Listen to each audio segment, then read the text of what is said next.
सबको जय मसीह की। आज हम यूसुफ के बारे में सीखेंगे। तो आइए परमेश्वर से दुआ करते हैं। प्रभु जी, आपका धन्यवाद करते मेरे पिता। आज का कलाम मेरे पिता परमेश्वर हम सब के लिए बड़ी आशीष का कारण ठहरने पाए मेरे पिता। और पिता, हम अच्छे से जानने पाए मेरे पिता किस प्रकार से आप यूसुफ के संग रहा और हमारे भी संग रहने वाले परमेश्वर, आपका धन्यवाद करते हैं। यीशु के नाम से मांगते हैं, स्थान की युक्तियों को नष्ट करते हैं। यीशु के नाम से मांगते हैं, आमीन। तो ये हम निकालेंगे उत्पत्ति 37, उत्पत्ति 37 का 1 से हम पढ़ेंगे।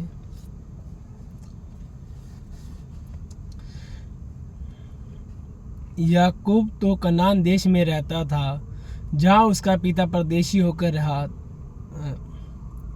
याकूब के वंश का वृत्तांत यह है। यूसुफ 17 वर्ष का होकर अपने भाइयों के संग भेड़ बकरियों को चराता था, और वह लड़का अपने पिता की पत्नी बिल्हा और जिल्पा के पुत्रों के संग रहा करता था, और उनकी बुराइयों का समाचार अपने पिता के पास पहुंचाया करता था। इसराइल अपने सब पुत्रों से बढ़कर यूसुफ से प्रीति रखता था, क्योंकि वह उसके बुढ़ापे का पुत्र था, और उसने उसके लिए एक रंग बिरंगा अंगरखा बनवाया। परंतु जब उसके भाइयों ने देखा कि हमारा पिता हम सब भाइयों से अधिक उसी से प्रीति रखता है, तब वे उससे बैर करने लगे और उसके साथ ठीक से बात भी नहीं करते थे। यूसुफ ने एक सपन देखा और अपने भाइयों से उसका वर्णन किया। तब वे उससे और भी देश करने लगे। उसने उनसे कहा, जो सपन मैंने देखा है उसे सुनो।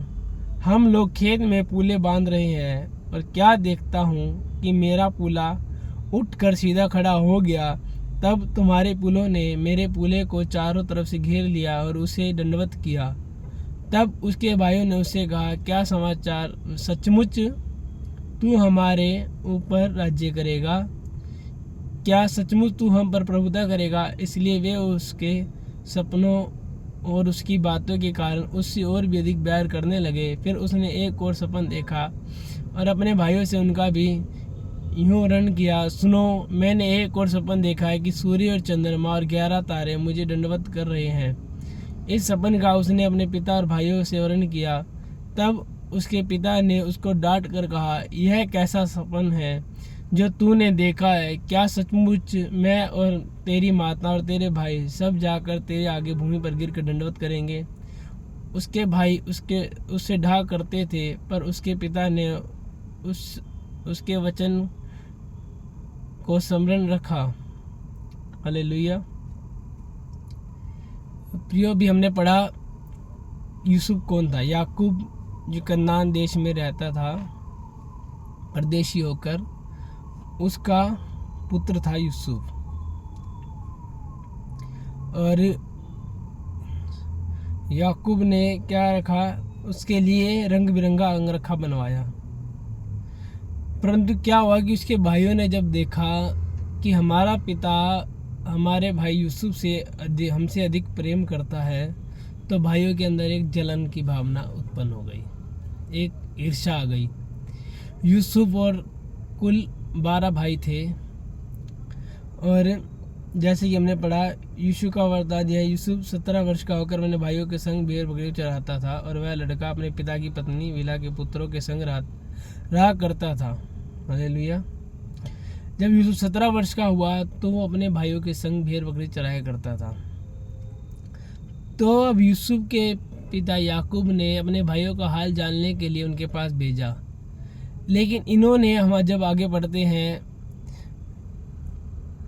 तो उसमें लिखा है 12 वचन में, उसके भाई अपने पिता की भेड़ बकरियों को चराने के लिए शकेम को गए। तब इसराइल ने यूसुफ से कहा, तेरे भाई शकेम ही में भेड़ बकरियां चरा रहे होंगे, इसलिए जा, मैं तुझे उनके पास भेजता हूँ। उसने उनसे कहा, जो आज्ञा, मैं हाजिर हूँ।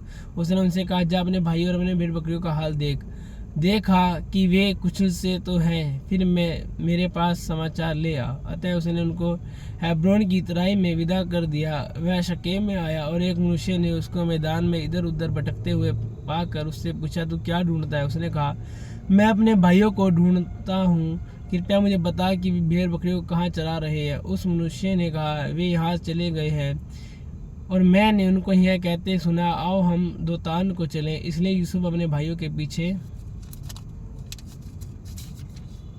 चला और उन्होंने दोतान में पाया। जो ही उन्होंने उसे दूर से आते देखा तो उसके निकट आने के पहले ही उसे मार डालने का प्रयत्न रचा। हालेलुया। तो जैसे ही भाइयों को जलन ईर्ष्या तो पहले से हो ही गई थी, क्योंकि यूसुफ को उनका पिता उनसे 12 भाइयों में सबसे अधिक प्रेम करते थे। तो हमने अभी पढ़ा कि उसे मार डालने का प्रयत्न बनाया। तो आगे क्या लिखा है कि आगे भी मैं पढ़ के आपको सुनाना चाहता हूँ। और वे आपस में कहने लगे, देखो वह सपन देखने वाला आ रहा है, इसलिए आओ हम उसको घात करके किसी गड्ढे में डाल दें और यह कह देंगे कि कोई बिनौला पशु उसको खा गया, फिर हम देखेंगे कि उसको सपनों का क्या फल होगा। हालेलुया। क्योंकि उनको ये पसंद नहीं था, जैसे आज के लोगों को हमें पसंद नहीं है कि हम किसी के आगे झुकेंगे। लेकिन यूसुफ को सपन तो दिखाने वाले तो परमेश्वर थे। तो परमेश्वर ने उसे दिखाया कि तेरे भाई तेरे आगे दंडवत करेंगे। आगे भी हम पढ़ेंगे, इसमें काफ़ी बातें लिखी हुई है। तो उन्होंने उससे क्या करा, गड्ढे में डालने का एक षड्यंत्र रचा कि हम इसे गड्ढे में डाल देंगे और अपने पिता यूसुफ से बोलेंगे कि ये तो मर गया है, इसको जंगली जानवरों ने खा लिया है। तो जैसे ही आप इसमें आगे पढ़ेंगे तो तब क्या होता है कि वो जाके यूसुफ को, उनके पिता को वो ऐसे बताना चाहते हैं, लेकिन इसी दौरान वो देखते हैं, अभी आगे हम पढ़ते हैं। हालेलुया। यह सुन रूबेन ने उनके हाथ से बचाने के लिए विचार से कहा, हम उसको प्राण से तो ना मारे। फिर रूबेन ने उसे कहा, लहू मत बहाओ, उसको जंगल के इस गड्ढे में डाल दो और उस पर हाथ मत उठाओ। मैं उनको उनके हाथ से छुड़ाकर पिता के पास फिर पहुंचाना चाहता था। इसलिए ऐसा हो कि जब यूसुफ अपने भाइयों के पास पहुंचा तब उनका रंग बिरंगा अंगरखा जिसे वह पहने हुए था उतार दिया और यूसुफ को उठाकर गड्ढे में डाल दिया। वह गड्ढा सूखा था और उससे कुछ जल न था। अब इसमें जब परमेश्वर ने आपको बचाना है तो परमेश्वर किसी न किसी को आपके सपोर्ट में खड़ा करेगा। अब उसमें क्या लिखा है, रूबेन ने उनसे कहा कि लहू मत बहाओ इसे, क्योंकि ये भी हमारे क्या है, लहू मत बहाओ, इसको ऐसे ही छोड़ दो। तो उन्होंने क्या करा, उठाकर गड्ढे में डाल दिया जो गड्ढा सूखा था और उसका रंग बिरंगा अंगरखा रख लिया। तब वे रोटी खाने बैठ गए। आंखें उठाकर क्या देखा कि इश्माइलियों का एक दल ऊँटों पर सुगंधद्रव्य बलसान गंधरस लादे हुए गिलास से मिस्र को चला आ रहा है। इश्माइलियों का एक दल इधर आ रहा था। तो हम आगे पढ़ेंगे। तब यूदा ने अपने भाइयों से कहा, अपने भाई को घात करने और उनका खून छिपाने से क्या लाभ, आओ हम उसे इश्माइलियों के हाथ बेच डालें और अपना हाथ उस पर न उठाए, क्योंकि वह हमारा भाई और हमारी ही हड्डी और मांस है। और उसके भाइयों ने उसकी बात मान ली। तो क्या हुआ कि परमेश्वर ने एक सपोर्टर रखा हुआ है। परमेश्वर को पहले से पता है, क्योंकि वचन कहता है, माता के गर्भ से मैंने तुझे चुन लिया। हालेलुया। तो परमेश्वर ने पहले से योजना बना रखी है, परमेश्वर को सब कुछ पता है। तो उन्होंने क्या बोला, भाई के अंदर एक क्या डाला, थोड़ा सा प्रेम डाल दिया कि ये हमारा ही खून है, हमारे ही हड्डी में की हड्डी और मांस में का मांस है। तब मिगानी व्यापारी उधर से होकर उनके पास पहुंचे। तब यूसुफ के भाइयों ने उसको उस गड्ढे में से खींच के बाहर निकाला और इश्माइलियों के हाथ चांदी के 20 टुकड़ों में बेच दिया और वे यूसुफ को मिस्र ले गए। अभी आपने देखा, पहले खुद ही गड्ढे में डाला, लेकिन परमेश्वर क्या है, अभी भी यूसुफ के संग है। यह वचन कृपया ध्यान से सुने, उधर उधर ना भटके। ये आपकी आशीष का कारण है, क्योंकि एक ना एक गड्ढे में हो सकता है आप आज अभी तक पड़े हैं। तो ये आप, मैं चाहता हूँ ध्यान से सुने, क्योंकि बहुत ही समय लग गया मुझे भी इस वचन को समझने में। मैं काफ़ी दिनों से प्रचार करना चाह रहा था, लेकिन आज मैं फाइनली आ गया। हालेलुया। तो हमने देखा कि गड्ढे में से जिन भाइयों ने डाला वही बाहर निकालने के लिए और मिगानी व्यापारियों के हाथ में उनको बेच दिया। कितने में? 20 चांदी के टुकड़ों में। हालेलुया। फिर आगे आप देखेंगे, रूबेन ने गड्ढे पर लौट कर क्या देखा, यूसुफ गड्ढे में नहीं है, इसलिए उसने अपने वस्त्र फाड़े और अपने भाइयों के पास लौट कर कहने लगा, लड़का तो नहीं है, अब मैं किधर जाऊं। तब उन्होंने यूसुफ का अंगरखा लिया और एक बकरे को मार के उसके लहू में उसे डुबो दिया, और उन्होंने उस रंग बिरंगे अंगरखों को अपने पिता के पास भेज कर कहला दिया, यह हमको मिला है, अतः देखकर पहचान ले कि यह है तेरे पुत्र का अंगरखा है कि नहीं। उसने उसको पहचान लिया और कहा, हाँ, यह मेरे ही पुत्र का अंगरखा है, किसी दुष्ट पशु ने उसको खा लिया है, निस्संदेह यूसुफ फाड़ डाला गया है। तब याकूब ने अपने वस्त्र फाड़े और कमर में टाट लपेटा, अपने पुत्र के लिए बहुत दिन तक विलाप करता रहा, और उसके सब बेटे बेटियों ने उसको शांति देने का प्रयत्न किया, पर उसको शांति न मिली। यह वही कहता रहा, मैं तो विलाप करता हुआ अपने पुत्र के पास अधोलोक में उतर जाऊंगा। इस प्रकार उसका पिता उसके लिए रोता ही रहा। इस बीच मिगानियों ने यूसुफ को मिस्र में ले जाकर पोतीपर नामक फिरौन के एक हकीम अंगरक्षों के प्रधान के पास भेज दिया। हालेलुया। तो अभी प्रियो, आपने देखा कि क्या हुआ है। इसमें उन्होंने अब योजना बनाई, क्योंकि पिता को कुछ तो बताना है कि यूसुफ का है। तो उन्होंने क्या करा, उसका अंगरखा अपने पास रख लिया, और क्या करा, अभी हमने देखा, बकरे को मार कर उसका लहू उसके अंगरखे में डाल दिया, और पिता को जाके बता दिया कि इसको किसी न किसी जानवर ने खा लिया, अब ये नहीं रहा। अब पिता इस बात से नाराज हो गया। अब उसने अपने वस्त्र फाड़े और क्या करा, अपने वस्त्र फाड़े, टाट लपेटा, और अपने पुत्र के लिए बहुत दिन तक विलाप करता रहा। उसने कहा कि मैं ऐसे विलाप करता रहूँगा, मैं पुत्र के पास अधोलोक में उतर जाऊँगा। हालेलुया। तो मेरे प्रिय भाइयों, बुरा करने वाले कोई और नहीं थे, खुद के भाई थे। लेकिन फिर आप देखेंगे आगे क्या होता है कि मिगानियों के हाथ से भी परमेश्वर ने पोतीपर नामक फिरौन के एक हकीम और अंगरक्षों के प्रधान के हाथ भेज डाला।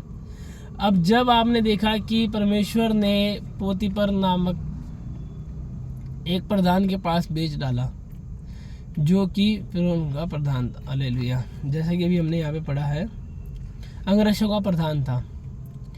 तो अब आप इसका स्टोरी को आगे पढ़ेंगे, 41 तक लिखा हुआ है, उत्पत्ति के 41 चैप्टर तक। जब आप उसमें पढ़ेंगे तो उसमें क्या होता है कि जब वो अंगरक्षों प्रधान के पास भेज देता है, तो वो सब कुछ, अपना सारा कुछ उसके पास सौंप देता है। लेकिन ये यूसुफ क्या होता है, बहुत ही सुंदर रूपवान पुरुष होता है। तो इसे देख कर क्या करते हैं, जो अंगरक्षों का प्रधान है, उसकी पत्नी का इसके ऊपर दिल आ जाता है, जैसा कि आज के टाइम में लोगों के साथ हो रहा है। ये शैतान की वजह से ये डेमोनिक अटैक्स होते हैं। तो अब यूसुफ जो है वो खुदा के पीछे चलने वाला बंदा है, वो कहता है मैं ये पाप में नहीं गिरूंगा।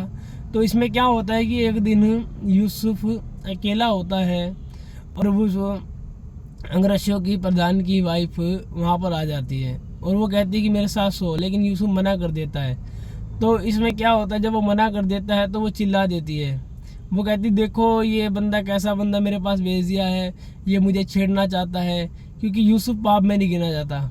कई बार ऐसी परिस्थिति आ जाती है कि जब हम अकेले होते हैं, कोई लड़की ऐसी मिल जाती है, कोई लड़का ऐसा मिल जाता है, कोई ऐसा लालच, कोई ऐसा हो सकता है कि आप कहीं ऐसी जगह में जहाँ पे आप अकेले हैं, और वहाँ पर बहुत करोड़ों रुपए पड़े हैं, और शैतान कह रहा है इसे उठा ले, लेकिन आप ये मत सोचना कि कोई नहीं दिख रहा, वहाँ भी खुदा देख रहा है।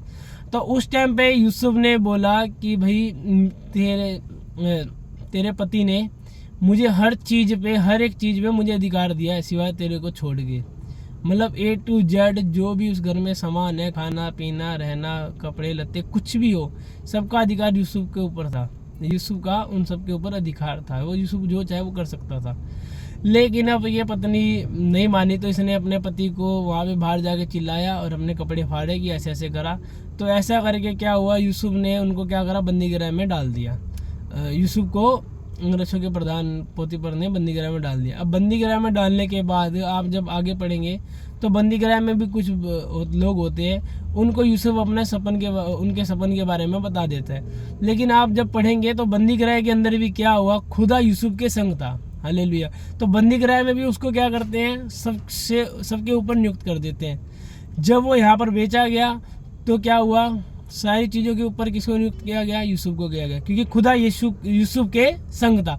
ऐसे ही जब बंदी गृह में डाला गया तब भी खुदा यूसुफ के संग था, क्योंकि परमेश्वर ने क्या करा? यूसुफ को सबसे ऊपर हेड बना दिया। अब हेड बनाने के बाद क्या होता है कि वो कहता है, जब वहाँ पे दो कैदी होते हैं, एक पकान हारा और एक पिलान हारा। अब पिलान हारा और पकान हारा के बारे में भी हम पढ़ेंगे। हालेलुया।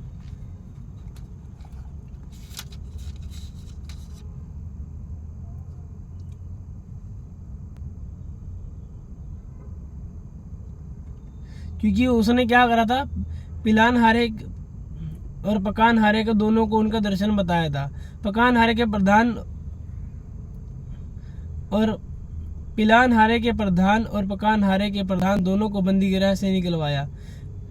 पिलान हारे के प्रधान को तो पकान हारे के पद पर से नियुक्त किया।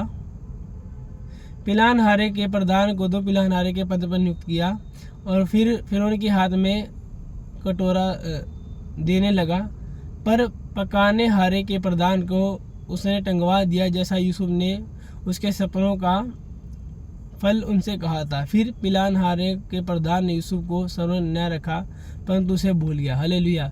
अब देखो, आप इसमें एक बात देखेंगे कि मैंने इसमें देखा 2 वर्ष हो गए थे इन बातों को। हम आगे जब पढ़ेंगे 41 में, जो भी हमने पढ़ा वो 40 में था, 40 में था, जिसमें 20 से 23 तक में, कि एक कौन था? पिलान हारा और एक था पकान हारा। तो अब इसमें से पिलान हारा तो दोबारा से नियुक्त हो गया, क्योंकि यूसुफ ने बताया था, और पकान हारे को बोला था कि तेरे को तो मरवा दिया जाएगा, वो मारा गया। ठीक है, तो अब ये क्या था? अब देखो, जिसके लिए आपने भलाई करी वो बंदा अक्सर भूल जाता है, ये सच्चाई है। ये बाइबल के दिनों से होता आ रहा है, ये आज हमारे दिनों से नहीं हो रहा, ये बाइबल के दिनों से होता आ रहा है। तो इसमें कोई चिंता करने की बात ही नहीं है, क्योंकि जिसकी आप मदद करे, ये करे, वो अक्सर क्या करता है? वो बंदा भूल जाता है। तो इसमें चिंता करने की बात नहीं। आपने प्रभु का काम कर दिया तो आप अपने अंदर विश्वास को रखे, आपने भलाई की है, परमेश्वर उसका जरूर प्रतिफल देगा। अब क्या हुआ? पिलान हारा वाला तो भूल गया, लेकिन क्या हुआ? पूरे 2 वर्ष, हम 41 में पढ़ेंगे, पूरे 2 वर्ष बीतने पर फिरौन ने यह सपन देखा कि वह नील नदी के किनारे खड़ा है और उस नदी से 7 सुंदर और मोटी मोटी गाय निकल कर कशार की गाय चरने लगी। और क्या देखा कि उनके पीछे और 7 गाय और कुरूप और दुर्लभ है नदी से निकली और दूसरी गांव के निकट नदी के तट पर जा खड़ी हुई। तब वे कुरूप और दुर्लभ गांव उन पर 7 सुंदर और मोटी मोटी गायें को खा गई। तब फिरौन जाग उठा और वह फिर सो गया और उसका दूसरा सपन देखा, एक डंठल में से 7 मोटी और अच्छी बालें निकली। और क्या देखा कि उनके पीछे 7 बालें पतली और पुरवाई से मुरझाई हुई निकली, और इन पतली बालों ने उन 7 मोटी और अन्न से भरी हुई बालों को निगल लिया। तब फिरौन जागा, उसे मालूम हुआ कि यह सपन ही था। हालेलुया। फिर क्या हुआ? भोर को फिरौन का मन व्याकुल हुआ और उसने मिस्र के सब ज्योतिषों और पंडितों को बुला भेजा और उनको अपने सपन बताए, पर उनसे कोई भी उनका फल फिरौन को न बता सका। हालेलुया। अब फिरौन जब उठा तो उसने ये वाला सपन जानने के लिए वो एकदम से चकित हो गया कि भाई ये कैसे मैंने सपन देख लिया। तो उसने क्या करा? तमाम ज्योतिषियों पंडितों को सबको बुलाया, क्योंकि वो तो प्रधान राजा था ना, वो तो राजा था। उसने सबको बुलाया कि देखता हूँ कौन। लेकिन इसी में क्या होता है, जो भी इसमें बचा था, आपने देखा पिलान हारा के प्रधान जो बच गया था, तो उसको अब पता लगा फिरौन के बारे में। तो उसने बताया कि ऐसे ऐसे मैं बंदी गृह में था, जब जेल में था, एक बंदा था यूसुफ नाम का, उसने मेरे सपन का वर्णन बताया था, वही फिरौन राजा तेरे को भी बता सकता है। तो उसने बोला ठीक है, अगर ऐसी बात है तो आपको लेके जाते यूसुफ को। क्या करते हैं कि यूसुफ उसके सपन का फल बता देता है। उसे बताता है कि 7 साल तो अकाल पड़ेगा और 7 साल पहले 7 साल उपज होगी, फिर अगले 7 साल अकाल पड़ेगा पूरे देश में। तो क्या होता है, अब जो ये यूसुफ उसके बारे में बता देता है, तो आप आगे इसी में 41 में जब पढ़ लेंगे तो उसमें लिखा है, तब फिरौन ने यूसुफ से कहा, फिरौन का सपन एक ही है, परमेश्वर जो काम करना चाहता है उसको उसने फिरौन पर प्रकट किया। हालेलुया। और 26-25 में ये, फिर 7 अच्छी गायें 7 वर्ष है, वह 7 अच्छी बालें भी 7 वर्ष है, सपन एक ही है। हालेलुया। फिर आपने देखा कि सारा कुछ क्या है, एक ही है, यीशु ने बता दिया।